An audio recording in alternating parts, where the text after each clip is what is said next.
আমাদের আলেমদের মাথা ঢুকিয়ে দিয়েছে টাকা পয়সা এটা দুনিয়া দুনিয়া করবা না। অথচ আল্লাহ তাআলা প্রথমে রাব্বানা আতিনা ফিদ দুনিয়া হাসানাতাও ওয়া ফিল আখিরাতি, প্রথমে দুনিয়ার কথা বলেছে, তারপর আখিরাতের কথা বলেছে। আর আমরা বলি আগে আখিরাত। নো, আল্লাহ আখিরাত বলেন, আগে আল্লাহ দুনিয়ার কথা বলেছেন। এবং আল্লাহ তাআলা যত জায়গায় বলেছেন ইন্নাল্লাহ ইসতারা মিনাল মুমিনিনা আনফুসাহুম ওয়া আমওয়ালাহুম বিআন্না লাহুমুল জান্নাহ, দেখবে যত আয়াতে বলেছে আল্লাহ তাআলা প্রথমেই বলেছে দান করার জন্য। প্রথমে কি বলেছে? দান করো, যে আমওয়াল, সম্পদ দাও, সম্পদ দাও। আর আমরা বলি যে সম্পদ না, দরকার নেই। অত ইসলাম এক সময় বড় বড় ব্যবসা যত প্রতিষ্ঠান ছিল সবগুলো মুসলমানদের ছিল। সিন্দাবাদ, আমরা দেখি না সিন্দাবাদ, সিন্দাবাদের যারা ব্যবসা করার জন্য এই অঞ্চলে আসছিলেন, এসে ইসলামের দাওয়াত দিয়ে গিয়েছেন।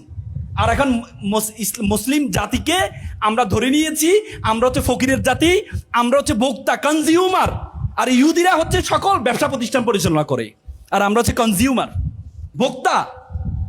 আল্লাহ রাসূল বলছে কাজাল ফাকরু ইয়াকুনাল কুফরান, দারিদ্রতা মানুষকে কাফেরের দিকে ধাবিত করে, দারিদ্রতা মানুষকে কাফেরের দিকে ধাবিত করে। আর আমরা বলি অর্থের প্রয়োজন নেই। ইসলামের বড় বড় ইবাদতগুলো ধনীর জন্য, হজ কার জন্য, গরিবের জন্য, কোরবানি কার জন্য, গরিবের জন্য, যাকাত কার জন্য, গরিবের জন্য। বড় বড় ইবাদতগুলো ধনীর জন্য।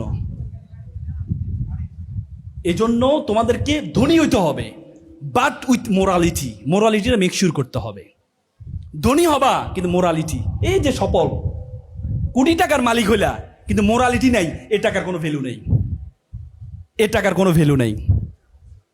এজন্য স্বপ্ন দেখো বড়। আরেকটা ছেলে দাঁড়াও, একটা বসো, আপু বসো, একটা ছেলে দাঁড়াও, একটা ছেলে দাঁড়াও, দাঁড়াবা না, মালি পাথর, পাথর ছোড়া লাগবে নাকি?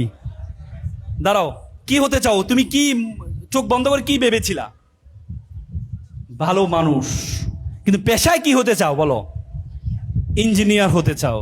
এখন তো ইঞ্জিনিয়ার নিয়ে তো ব্যাপক দ্বন্দ্ব শুরু হয়েছে বাংলাদেশ। কে ডিপ্লোমা ইঞ্জিনিয়ার, কে বিএসসি ইঞ্জিনিয়ার। হ্যাঁ, তবে এটাকে কন্ট্রোল করা দরকার।